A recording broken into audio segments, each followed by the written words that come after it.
watching Leafs Morning Take with host Nick Alberga and former NHLer Jay Rosehill. The show starts now. Well, on Saturday night, Greig of the Ottawa Senators fucked around, and then he found out. It's the Monday edition of Leafs Morning Take, presented by Betano. It's Nick Alberga and Jay Rosehill. How are you, Rosie? We're good. It's a spicy weekend, wasn't it? So, lots to talk about, buddy. Yeah, I think this was an episode earmarked for Jay Rosehill, and we're going to dive into everything. But firstly, I want to know, how did your Super Bowl party, how'd it go? It was good, man. A little slow to start, a little average. I think I was with most of the crew watching. It was for the Chiefs, bet on the Chiefs, and it was a slow go, but the fourth quarter definitely produced. And in the end of the day, a couple shackles in the pocket. So you bet on KC, right? Yeah, I don't bet against Patrick Mahomes in the playoffs. Yeah, that was my thinking. And again, for those of you not the first time listening to this podcast or watching, I'm not a big football guy, but the Super Bowl I will watch, the halftime show I will watch. And that's the one thing I've learned over X amount of years is like, don't bet against Patrick Mahomes. And the crazy thing is like, we just saw Tom Brady and we saw greatness personified and we saw one of the best of all time, arguably the best of all time. Are we watching this story play out again is my question with Patrick Mahomes, you know?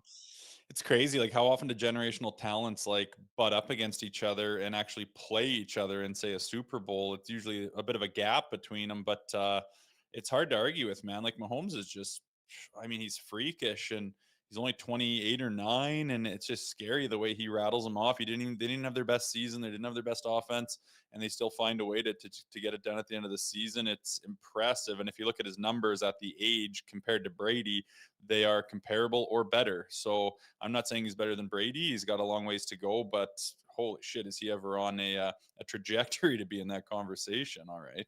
What did you think of the entourage? Taylor Swift's entourage had a bit of Blake Lively action, and Ice Spice was there. I know you know Ice Spice.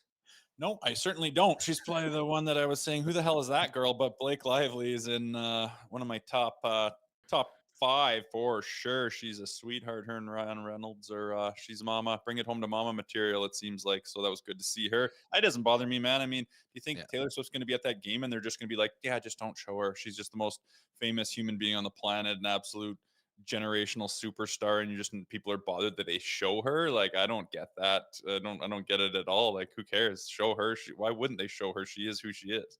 Man, you know who's happy today? The NFL and Roger Goodell. Regardless of who wins that game, like the Swifties, their first time tuning in, and that's the type of football game you get. Like the first half, I agree with you, boring. Second half was electric, man. Like entertainment wise, the way things went down to the wire in the fourth quarter, then to OT. Like you probably can't ask for much more, knowing the audience was that much bigger with Taylor Swift there, right? Yeah, it was pretty good. I mean, that missed extra point by the 49ers was massive at the end of the day. That penalty that the Chiefs took, I thought it was going to be the dagger that finished them. And at the end of the day, they score on their first possession in overtime there, the 49ers, and give the ball to Mahomes. And, he charges it down and gets in the end zone. It was picture perfect. Even Biden, did you see him tweet this weird cryptic tweet with he was in bed eyes saying he was in bed? Just like we planned it. It's like, holy fuck, are you weird, buddy? He was in bed. Let's be honest. One of his interns tweeted that, but nevertheless, the chat's already getting after us. Didn't realize this was a football show. That from Matt Reynolds, but I'm surprised you went that way. Yeah, to be honest. Well, I mean, it's the biggest attraction in professional sports, the Super Bowl. So I'm going to spend 3 minutes talking about it. I'm not even a football guy, and I think it's important to bring up on this show. KQ writes in Hollywood script. So let's move on, because I do understand, do comprehend. We're coming off pretty substantial news weekend for the Toronto Maple Leafs at the Leafs Nation 401, where you can subscribe here on YouTube. Please help us out. We're like 5 subs away from 7,000. We're growing steam here, so maybe just push us into the end zone. That would be fantastic. At the Leafs Nation 401, Leafs Morning Take. Wherever you find your podcasts, brought to you by DoorDash, it's time for the appetizer. For a limited time, our listeners can get 25% off to $10 in value and 0 delivery fees in their first order of $15 or more. When you download the DoorDash app, enter code NATION25. That's code NATION25. All in uppercase, 25% off your first order with DoorDash. Offer valid in Canada. Subject to change. Terms apply. So Lots to tackle. I figured we'd get into the hit first, then the game and the loss second. So where do you want to start when it comes to Morgan Rielly? How about the slap shot that was taken on the empty netter and then the response from Morgan Rielly? We can pick it Okay. up right there. Okay. So what did you think of that first and foremost? See the video on your screen. Ridley Greig, it's a 4-3 game. There's like 7 seconds remaining, and he decides to go clap bomb into the empty net. Yeah, like it just goes like you just watch it. It's just the hardest clap he can possibly get, and it is a huge F you to the entire Maple Leafs organization. It's simple as that. If you don't understand that, I might not be able to explain it to you if you don't just get that on your own. If you don't get that on your own, I doubt you've played and competed at a high level of competition. But that is a huge F you and a disrespectful thing to do. You could do that in beer league hockey, and the guys would come after you and get in your face and cause a scrum saying, "What's your deal? What's your problem?" And it just is what it is. It's not written in the rule books, so don't come at me with that. I'm very aware that you're allowed to do it, and I don't even hate that Greg did it. It's just that it's going to elicit a response, and I would be much more distraught if Morgan Rielly just buried his head and just watched him do that and then did absolutely nothing. I think that would be a bigger story. That being said, the kicker is that he cross checks him in the head. Like that's overreaction. You can't do that. You don't need to take a suspension on the guy for crying out loud. And I truly believe that that was not his intention. He goes in, gets all up in his face. If you look at the view where you're looking down at the guy's crest where he's coming towards you, on that view, he goes right off the shoulder and slides up and gets him in the head. Does that mean he's off the hook? No, you need to be in control of your own stick. But it was not his intention to go in there and cross check him right in the face, as some people say. He wanted to go after him. I wish he gave him the hardest cross check across the arm where he'd be feeling it for a week, then give him a big face wash and throw him on his back and take a 2-4 minute penalty. Could care less. Send the message, say we don't, put up with that shit. And it shows that Rielly has some pride in his organization and understands that you just don't do that. And he stands up for himself and his team. And I'm all good with it. It just went overboard when the stick goes up and gets him in the head. Bottom line, he's going to get suspended and they're going to throw the book at him, which sucks. So I think it was an appropriate response, first and foremost. I think you hit on everything there. If it's in beer leagues, and I can attest to that because I talk about my beer leagues, it would elicit something, something. I tell you. See, the problem I have is like a lot of people are like, why didn't Rielly try to fight him? And I think you'd be the best perfect person, excuse me, to describe what goes through a player's head when something like that happens. Because I think if you're Rielly, you're just thinking about getting after the guy. Like I don't think you're really thinking about anything else. And then let's say Rielly drops the gloves. What if Greg doesn't? Like I think the common ideology when something like that happens is to go with your stick and cross check. I agree. I mean, you're not going to hit him in the head, but I think that's just the way flow takes you. Would you agree or disagree? Yeah, like I mean, you're not going to tap them on the pads and say, "Hey, let's scrap here." I mean, those guys were diving all night long. Greg's trying to, that's the way he is. He goads people into stuff, and he's a young player who has just got into the league last year, so that would piss off guys a little bit extra than if a Hall of Famer did that thing, which a Hall of Famer would never do that, I don't believe. So, um, it's you just go, like I said, you go after the guy. Absolutely, you want to get in his face and rough him up is the whole point of what he was doing. He just did it in a way where you could tell when his stick kind of clips off his shoulder and gets up into his head. Rielly can tell that, oh, this is the danger zone. He drops it with his one hand first and then completely drops his stick as if to take the pressure off of that movement to be like, oh shit, I'm way up there on his head.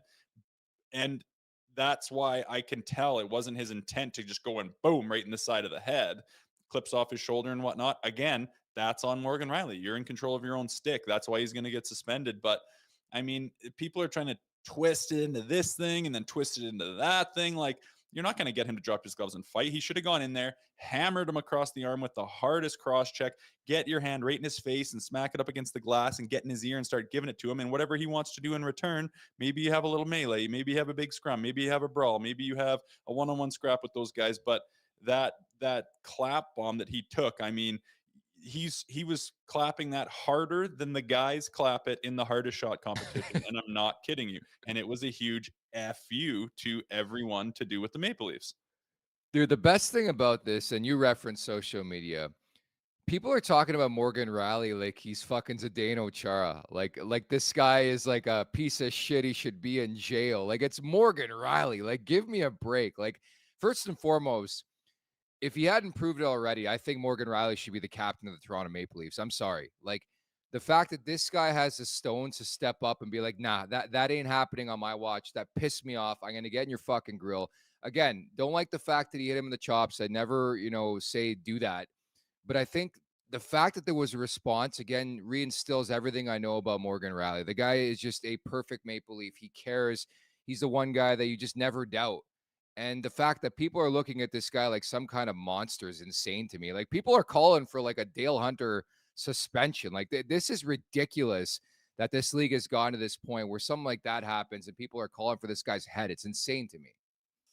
Yeah, I think it's embarrassing that he's going to get 5 at least. I mean, you look at some of the stick work that doesn't elicit a I know. suspension and that just gets a $5,000 fine, and then this guy gets 5 games minimum. He's probably going to get 5 or 6. If it goes up to 7 or something, I'll have lost faith in the NHL in general. But it's a dangerous thing they don't want to do. You don't cross check guys up in the neck and the head. Understood. What is the repercussions of when you do it well? Was it, how aggressive was it? Did he mean to? Was that his intent? I think if you look at it from all the different camera angles, you can say, yeah, it wasn't like nastily trying to go at his teeth and knock his front row out. He went Yeah. at him with a higher cross check that started on the shoulder, and when you cross check up on the shoulders, the guy dips down or it glances off the shoulder pad or wherever, and it goes up. And what's next? His neck and his ear and his mouth and his head and his helmet. So if you're cross checking high, there's a chance you're going to get him up high in the head, and he did, and he's going to pay for it, which is fine. But I mean, you give the guy 2 games or something, it sends the same message. He's not a dirty player. He doesn't have a history of this. You can tell that wasn't his initial point of contact.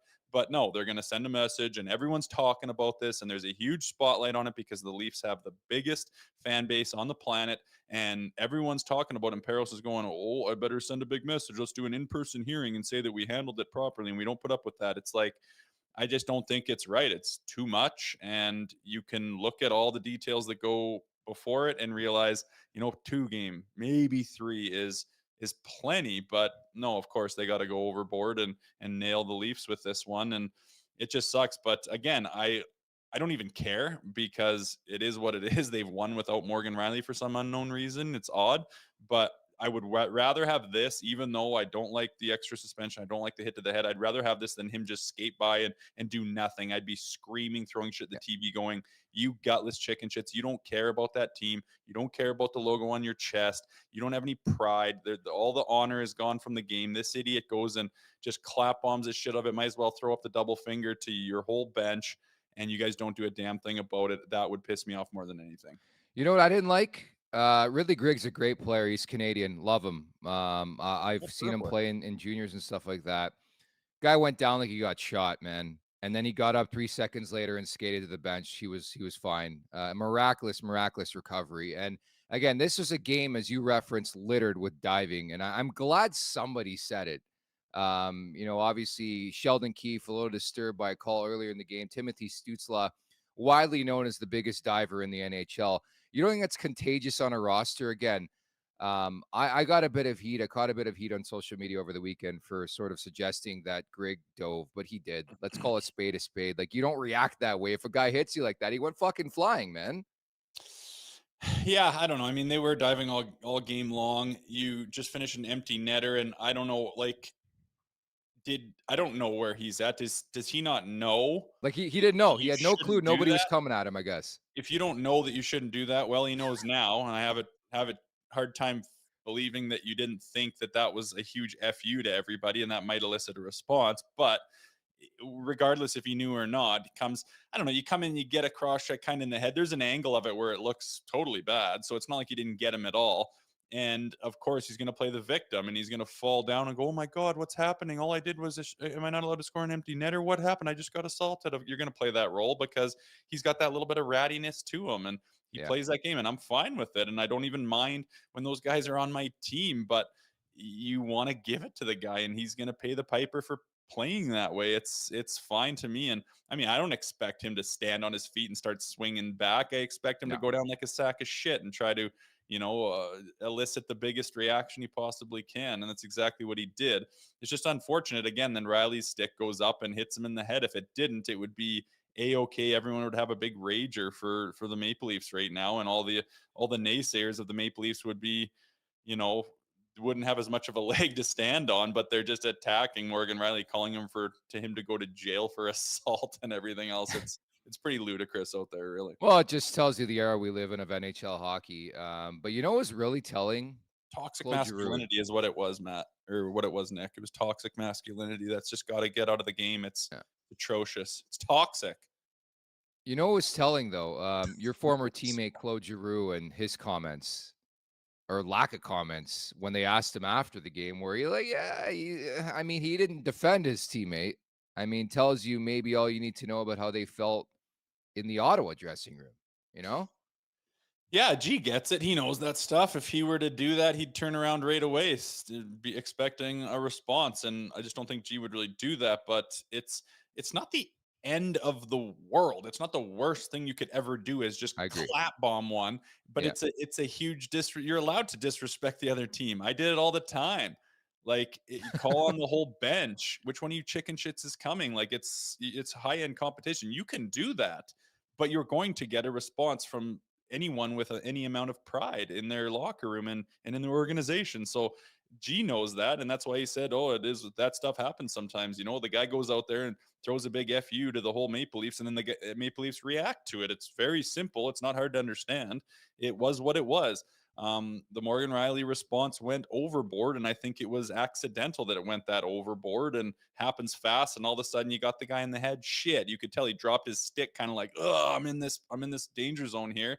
But do you think the Ottawa Senators are going to go, absolutely not? That is totally okay to clap it like that. I can't believe they didn't like that. And they're not going to go, what an idiot. You don't do that shit in this league. They just shrug their shoulders and say, yeah, that stuff happens sometimes. I don't know. The guy decided to do it that way and elicited a response. It's simple. I don't know. The people that don't understand, it's like, well, if you don't get it off the bat, then maybe you just can't have it explained to you. And you must not have played a high level of competition or sports or engaged in, competition at any high Yeah. level to not understand that gets your blood boiling with a bunch of men playing an intense sport with nothing but intensity and speed involved in it. It's a very physical game. If you can't understand why that would piss someone off and you're going to go at him and give him a hard shot, then I don't know what to tell you.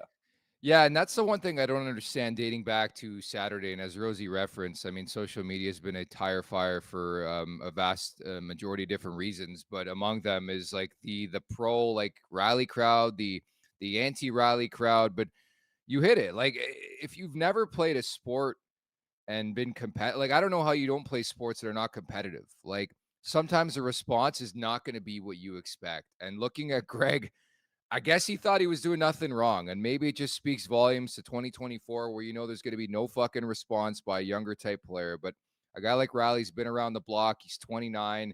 He understands common protocol in this league. I'm with you. Like at the end of the day, yeah, it was shit what Ridley Greig did, but like it wasn't the end of the world. It happens. You show up your opponent sometimes. That's what builds animosity in like a playoff series or a rivalry. It was just more so this idea that like, oh, how did Riley do that? Why did he do that? It's like, why wouldn't he do something? You're pissed off. Fucking do something about it, you know? Yeah, and other people that are like, "Oh my goodness, I can't believe the Leafs reacted to it." He was just doing that to the fans because there's so many rowdy fans Yeah, in the right. building in Ottawa, and he was doing it to the fans. It's like that's a total fan perspective way to look at it. Those players are playing the game face to face, personally, in between whistles. They're chirping off, going to the bench. They're this and that. That competition's right there in front of you. He's not clapping that to the fans where the Leafs are like, "Oh, it's okay. He was just doing it to our fans." Like, smarten up. It's a personal thing within the game where the Leafs lost the game. They beat the Leafs in their home barn. It's annoying when your home barn is filled with the other team's fans. I totally get it. He claps that thing harder than anyone even tried to do it in the All-Star game hardest shot competition. It's a big F you guys. And I love the response from Riley. If he had none, I would question, Yeah. where his heart is at and if his give a shit meter's gone. And I love the fact that he responded. He just went overboard with it, unfortunately, and that stole the storyline. So how many games? That is the question. You talked about it. He's been offered an in-person hearing, would suggest it's probably going to be more than 5 games. At the time of the hit, I was like, okay, maybe 3 games. But after doing some digging, it looks very, very similar to David Perron and Alan Walsh, Perron's agent, was speaking up. Surprise, surprise, on social media. I think it's going to be 6 games. Where do you stand? And this is not your opinion. What do you think it's going to be? It's not my opinion, or it is? It is in your opinion, because our opinions are probably the same. I think 3 or 4 games does it, but it's not going to be that. I think an in-person guarantees 5, correct? Doesn't guarantee it, just gives them the option for 5+ games. Right. So, yeah, I mean, I don't think you do an in person if you're going to go less than 5. It's going to be 5, maybe 6. It's too many. It's too much. There's no injury. I think you look at the point of contact was initially on the shoulder. Once he made contact with the head, he dropped his stick and could kind of tell that wasn't his intent. So intent is a big part of it, right? Yeah. You put Yeah. your hands together, 2 hands swing out, and Brashear guy, sorry, that's completely different. But you go at a guy and, heat of the moment, you just go to give him a shot. You just got to be in control of your stick. So he's going to get suspended. But like 6 games, like, come on, guys. Look at some of the shots. Who was that against Simmons or something? Where a guy broke his stick over his shoulder. The other guy cross-checked him right in the face, and 0 games. Like, some consistency is key, Yeah. man. I mean, I don't have the reins. I'm not the one making the decisions. It's a difficult job of George Peros. But all you can probably really ask for, everyone's going to have different opinions on what the severity of suspensions should be, but at least have some consistency in it, man. Because this one getting, yeah, he's probably going to get 6, man. I mean, if he gets 5, that's still too much. But I'd be surprised if it's not 6. And it's just too much, man. 2-3 games sends the exact same message. Nobody wants that. No one's going to go out there intentionally saying, "Oh, I'm going to go do that now," because he only got 3 games. So what's the point of throwing the book at him? And I truly believe it's because it's such a big story. They're talking about on the radio this morning. Radio stations from all over the place are calling, asking, "Can you do a hit on this?" Everyone's talking about it. So, oh boy, because they have the biggest market in the world, they're going to clamp down and make sure that there's no, negative publicity around this, which just sucks for the Maple Leafs. I don't think it's really right, and I don't think it's deserved.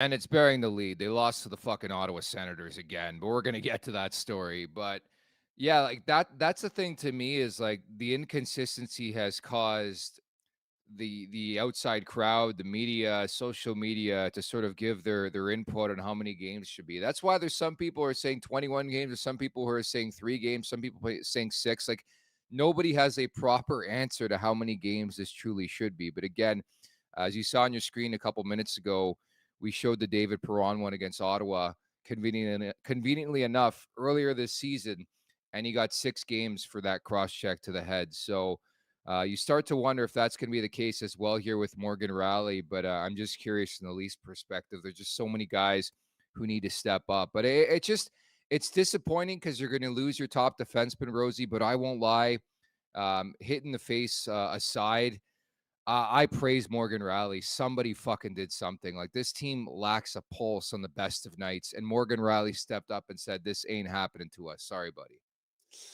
No, I know. I did like that. And it stole the show for sure. And, the frustration that you're losing to the Senators, and what are they, are they 28th place or something like that? Yeah. It's definitely that Morgan Rielly stuff overshadowed that fact. And maybe for the best, but you look around at, the -3s and -2s, like we've talked about it before.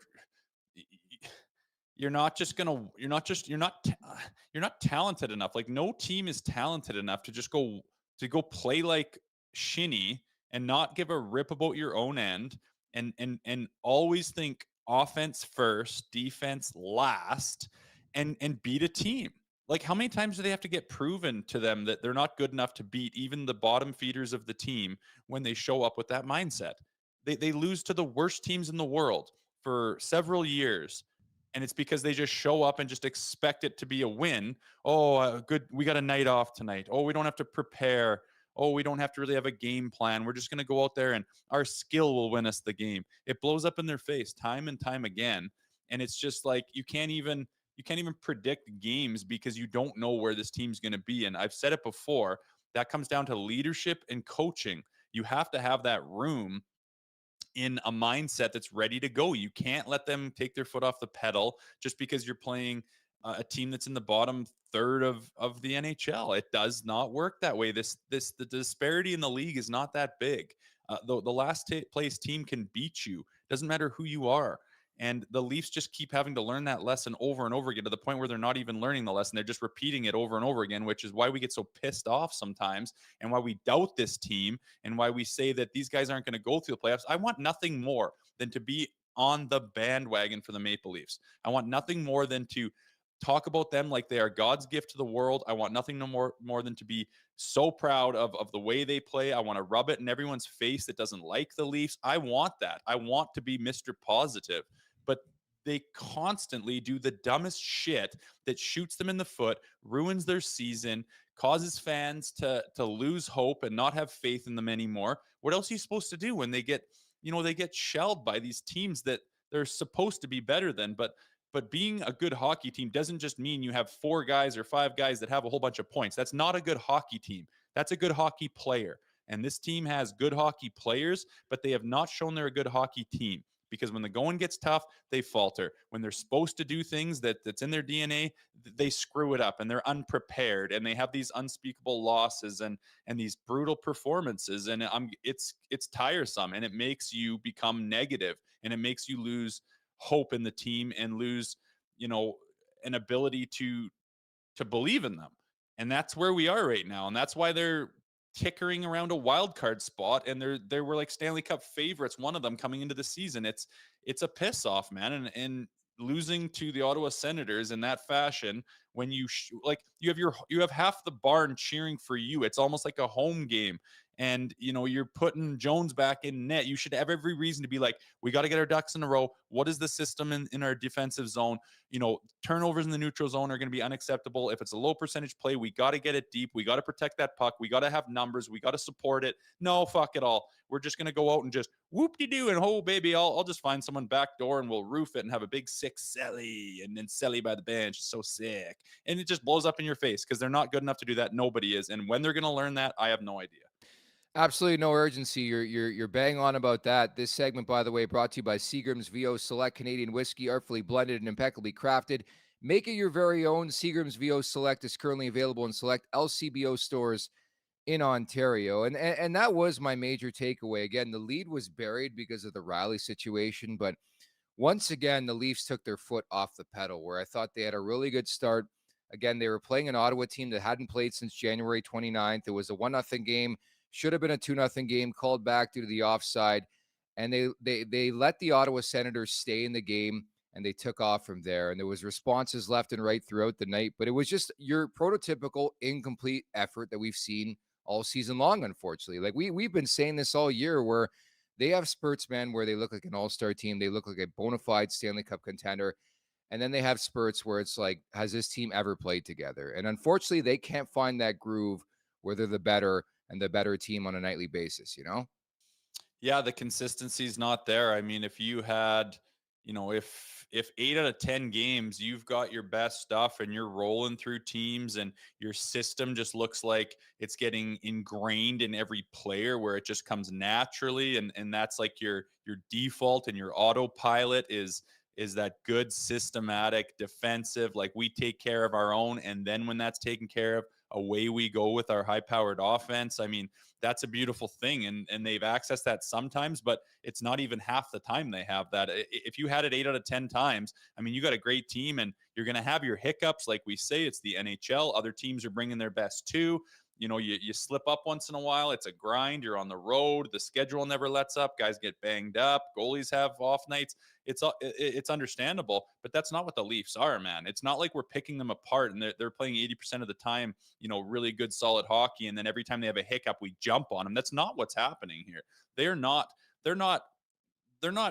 buying into a system that works, like, at all. And I don't know what Keefe is doing to try to, like, garner some consistency, but we don't see any of it, man. I bet on anything, anytime. I don't care. I can't bet on the Leafs. Because their numbers are juiced because they're so Yeah. big, and it's like Tiger Woods. Everyone's betting on them, and then I don't know what to expect, man. They could literally lose to the San Jose Sharks one night and then beat the Boston Bruins, and it's just like I don't know what these guys are doing. And to be a well-oiled machine like some teams are that go on runs and have consistent, standards. I don't see that this season. I didn't see it last season. I just don't see them accessing a style of play that works very often. It's a crapshoot, and that's what's frustrating. Is it's not a formula that's going to put together 16 wins to win the Stanley Cup. In fact, it's not even close right now. Yeah, and if you were to poll me and ask me how I feel about this Leafs team right now, concerned is probably the answer I would give you. Like the thing that's overplayed in this market, I get it. They need defensemen. They need an upgrade on the blue line. But the problem is the egregious turnovers, Rosie, are coming from like the marquee elite talent players on this roster. Like, guys like Mitch Marner and Austin Matthews, and to an extent, Morgan Rielly, like guys you pay the bread to. And that's the concerning part for me. Well, I understand that they could use an upgrade, but when it's your core players making those type of mistakes where it's like country club type feel, where it's like dipsy do and that, and there's no urgency, they're not simplifying the game. That's the scariest part for me because like those are the guys who you need to get the job done when it matters most. I know it is. I mean, Tavares -3 last game. Like you're playing your best defensive hockey in your -3, and Benoit has been a guy that we talk about, as being super positive. We want to extend this guy. I wish we had 5 of them out there, and he goes out and has -3. Is that on him or is that the play in front of him? You could debate about that, but the bottom line is there's not a commitment out of this roster to playing better defense. There's just not, or these things wouldn't happen as often as they do. And the egregious turnovers and the sloppy play and the low percentage plays, like that's the stuff that normally just pisses coaches off. Like they just stamp their foot down and they say, I have had enough with this hoper. They call them hopers, hope plays, a little sauce through 2 sticks, hoping that it lands over on that guy that you think when, a chip off the boards to support is the smart play. They'll do the low percentage one. And guess what? In the NHL, I don't care if you're the Sharks or the Senators or who you are, guys knock those plays down. And the transition in the NHL from going north to going south is so damn fast that these guys are constantly getting turned over and then watching the puck go back towards their end. And is the positional play there on the defensive side of the puck? No. Is the back checking and the effort there on that side of the puck? No. And it just they get their net filled. And even the other night when they're absolutely core 4 are just popping off with like 4-point performances and they've got it all going on, they still just squeak out a little 5-4 win because they don't do shit on the right side of the puck. They just try to outscore their problems. You cannot name me a Stanley Cup championship team that just outscored all their problems and all their warts that they had in their own end. It doesn't exist, which is why I always have to talk like this. I don't like it. I don't want to bash the Maple Leafs. I am a Maple Leafs supporter. I want to be their biggest fan. I want to cover them with jubilation and joy and hope and energy and positivity. But I'm not a bullshitter. I'm not going to kid myself. I'm not going to say something that's not true. This kind of play is not good enough, man. And I just keep waiting for them to fix it. And obviously they need some personnel changes, but it starts in the room there and with the coach and like some accountability. Like this isn't good enough, guys. Like is there a mindset and a commitment to change what happened on Saturday night to not let that happen again? Or do they kind of shrug their shoulders and say, oh, one got away from us tonight, and then they're just going to go do the same thing tomorrow night and hopefully win 5-4 or maybe not? I don't know, man, but it's frustrating when you see the same stuff over and over again. And it's like your problems are clear as day. Everyone can Yeah. see them. What are you doing to shore them up? And in my opinion, it's not enough. It really is puzzling. Speaking of which, Martin Jones has, I think, come back to reality a bit. I thought it was the right call, by the way, to put Jones in that game. Hadn't seen him in a while. They've ran Samson off quite a bit the last little while. You need both guys. 4 goals on 31 shots. I didn't think it was his best night. Again, it's tough to dissect goaltenders in this market specifically with this team right now, Rosie, because how shoddy they are defensively, where you're getting prime opportunities, but I've seen Jones better this season, but this is what he is. Like I said this 2 months ago, he's going to have some good games. He's going to have some nights where he looks like a fringe NHL goalie, and I think Saturday was one of them.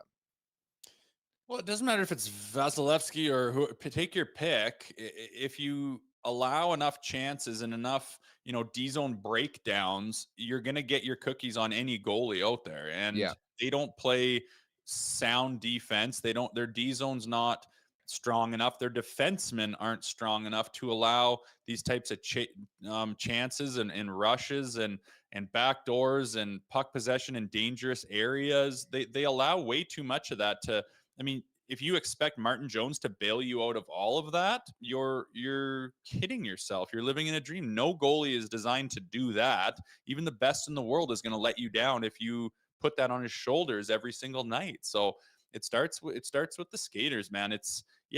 Jones has bailed them out and got them wins many times. He's played really good hockey. He's been a great signing and a great addition. Many points that are sitting on their board on the standings right now are because we had him. It could have gone south in a hurry with the injuries and the way Sammy was playing.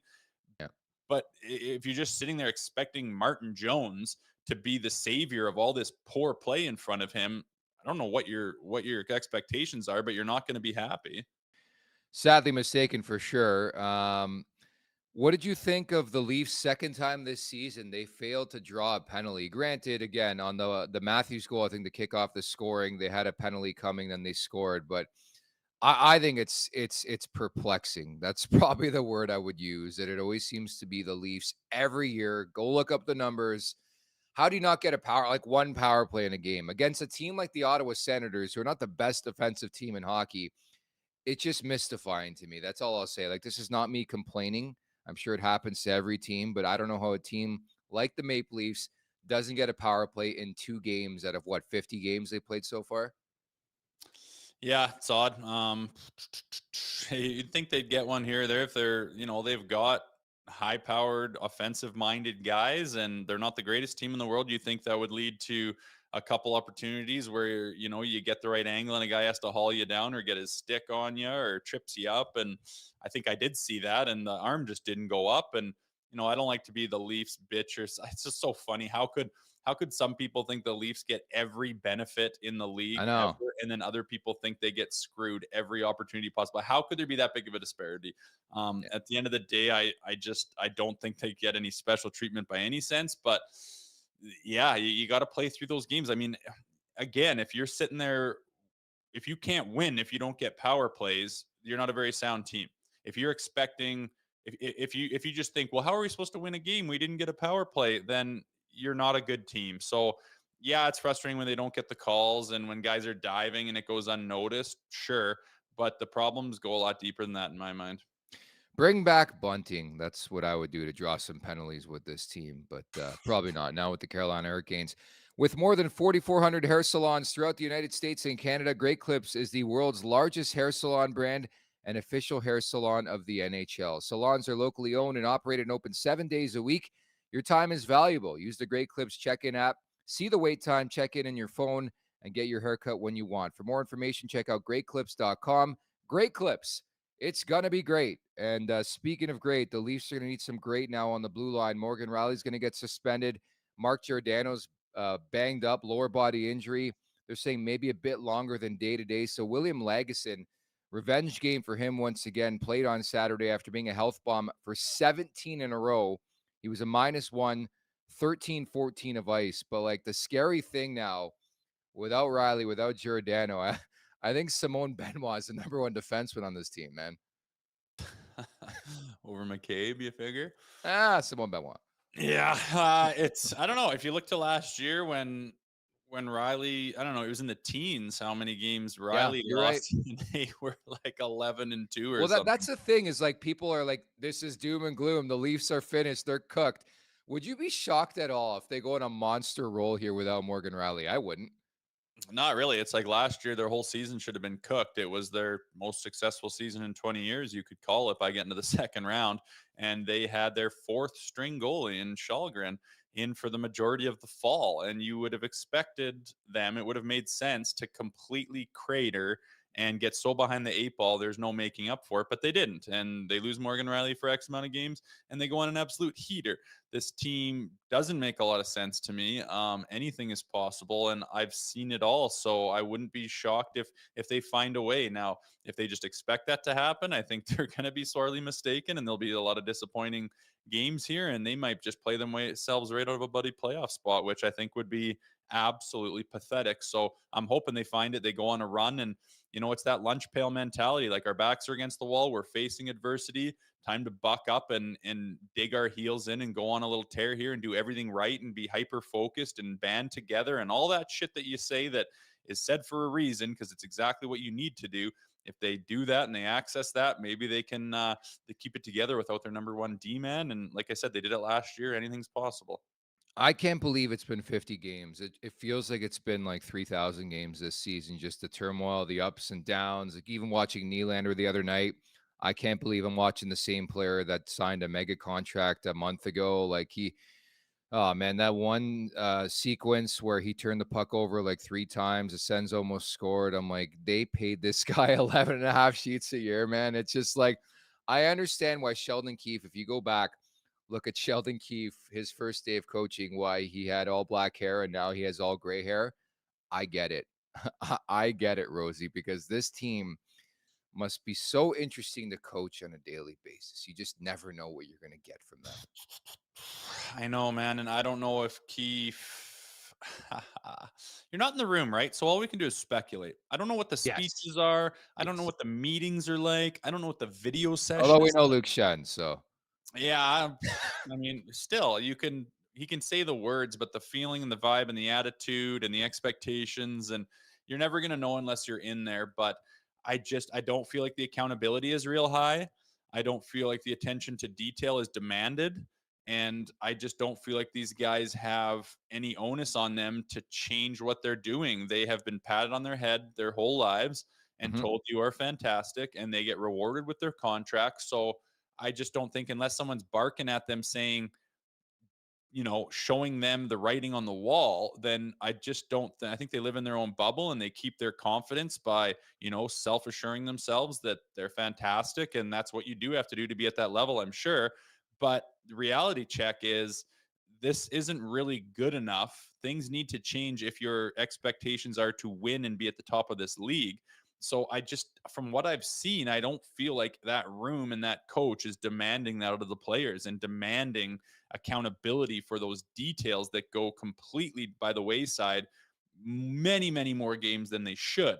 And for that reason, I'm just questioning, the leadership of this team Yep. and the way that it can steer the direction it's going, because it doesn't go in a straight direction. It goes up and then it veers all over the place. Sometimes it just cranks right fucking backwards, and you don't even know what's going on, and then it'll correct itself a little bit, and there's just no straight line with this team. And the standings show it, the results show it. It's not good enough, and I don't see the powers that be demanding change and demanding that accountability, because I just, there's nothing that I could look to assume that that's happening. It doesn't seem like it's happening at all.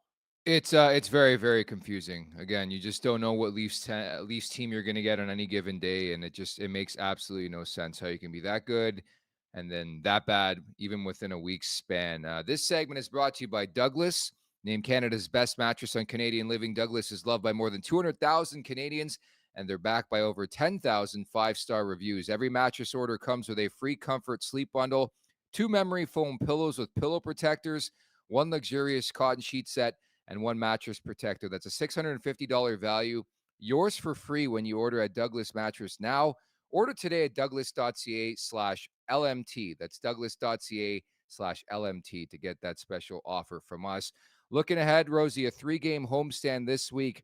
You got the red hot St. Louis Blues in tomorrow night, Tuesday. Then you have Philadelphia Thursday and Anaheim on Saturday. Of note, again, the Maple Leafs 12-10-2 at home through 24 of 41 outings. But to say this is a crucial stretch would be an understatement, especially now with Morgan Rielly. You talked about the standings. Every game is so important, but this team has done it to themselves. Yeah, it is. I didn't think we'd be in the position where we're, really scoreboard watching in February and Crazy. looking at our position for even playoff lives. But, this back end, this decor is going to have to be hyper focused on the details. They're going to have to step it up. Our goaltenders are going to have to be sharp and on their game, and our forwards are going to have a commitment to defense as well. They're going to have to change their mentality. It's already tough when at the best of times to play that gunslinging hockey where your forwards and most of them are completely offensive minded and there's not really a system of defense in place. You want to do it with Morgan Rielly out and Geo down and you're down defenseman and things aren't clicking for you.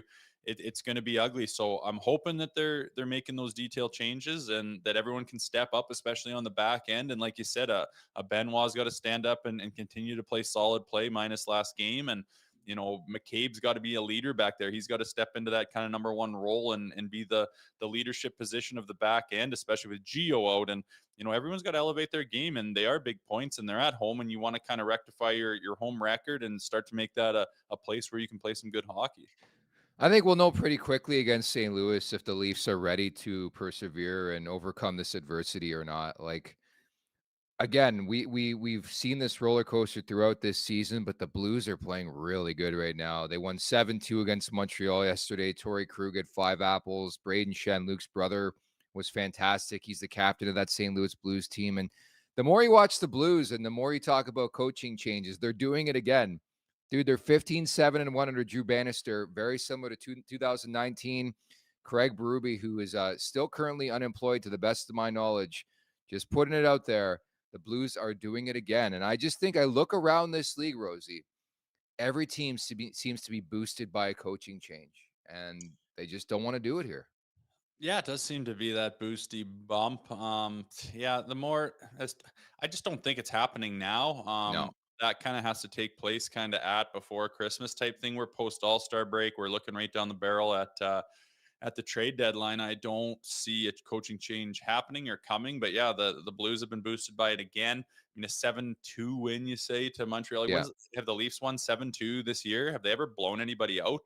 Like even their fantastic games where their stars are standing on their heads is a nail biter getting peppered at the last minute of play to hold on to a regulation win. We don't win 7-2. Aren't you supposed to do that with Austin Matthews on pace for 70? Shouldn't you just blow teams out? But they don't. And Yeah. again, not to harp on them or be negative, but their defensive play, it's just that would be my daily goal every single day at the rink if I was the coach, is getting a system in place that these guys can play that helps out your D and that helps out your goaltenders and allows you to win the game 5-2 instead of a nail biting 5-4. But yet to be seen, man. And now they got a pretty big hill to climb with some depleted back end. So I guess time will tell. We'll see. It's nice they're at home. They're in their comfort zone, I guess. And again, hopefully they play some solid games at Scotiabank. And maybe it speaks to how important the next couple games are, but Mark Giordano is on the ice for the Leafs practice today. So I think it's a fair bet that Giordano is going to play in that game. The guy's a vet. He's after it. He's with his hometown team. I don't think he'll rest when he's done, when his career's over. Obviously, on a daily basis at that age, your body's screaming a bit. But I think it just shows you, like, they need Giordano in that line. They need everybody on that blue line to step up. Like, I don't think it could be stated enough how big Morgan Rielly has been for this Maple Leafs team this year. Like, he has been so good. I think he's got 19 points in the last 20 games. You take him out of that lineup, they look really thin, man. Yeah, they're thin as it is with him in there doing that. So, Yeah. but again, they are the Leafs, and last year the same thing happened, and they went on a tear without him. So, I don't know. I'm gonna wait with bated breath and see what comes of it. But I hope it's not ugly. I hope they can find a little something. They are capable. They can play some impressive hockey. It's just not often enough, but they're gonna need it here down the stretch. Never know from this team, folks. The Betano wrap-up presented by Betano.ca. The game starts now, 19 plus. Please play responsibly. Major announcement as well. Betano is the official partner of Copa America 2024, taking the beautiful game to new heights in the Americas. Join Betano on their journey of passion, unity, and unforgettable football moments. One game I was looking at tonight, actually, New Jersey and the Seattle Kraken. I like New Jersey in regulation. And Jack Hughes is pointless in 2 games since coming back from injury, 11 shots on goal in that time span. I like the shot prop, but I like most importantly over 1.5 for Jack Hughes tonight in that game. The games are just that much more important as we get closer and closer to March 8th and the trade deadline here. You're looking for a breakout game from Yes, Jackie yes. Hughes. Hey, there you go. Good player, good family. It's those boys have developed quite nicely. So yeah, wouldn't put it past them. I think the Leafs have 2 games, both their games coming up in the next 3 months against New Jersey, and the Devils are going to be a fired up team. Like the schedule ahead is what gets me for the Maple Leafs. It's not like they got some, and maybe it speaks better to this team because they play better against really good teams. But like they got some tough opponents coming up. They got Vegas twice. They got St. Louis twice. They got teams like that where it's like it's not a given you're going to win the game, especially now banged up. Especially now with suspensions in the mix too. So they better find it, or I can tell you it's going to be a long springtime for us here on Leafs Morning Take. I don't know what the fuck we're going to talk about. I still believe they can find something Do here. you? A little tear. Yep. Oh yeah. Nothing's off the table, man. Nothing's off the table. They can. Sometimes teams find things in weird ways. I mean, you just mentioned it. St. Louis Blues dead last at Christmas. They win the Stanley Cup. So Yeah. that tells me anything is possible. I just want them to get going with that process, please.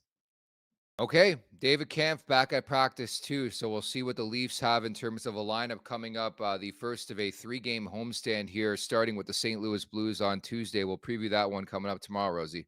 Sounds good, man. See you there. Sounds good. And if there's any breaking news regarding Morgan Rielly and the potential suspension, make sure to keep it locked at the Leafs Nation 401 here on YouTube. Once again, if you haven't subscribed, help us out at the Leafs Nation 401. Leafs Morning Take, wherever you find your podcast. Many thanks to producer Vic, everybody in the chat. That's Jay Rosehill. I'm Nick Alberga. We'll talk on Tuesday. Take care. Make sure to check out more of our content right here on the Leafs Nation YouTube page. We got long form interviews, we got clips, we got epic rants by Jay Rosehill. We simply have it all. And don't forget, you can find out much more at theleafsnation.com. Thanks so much for watching.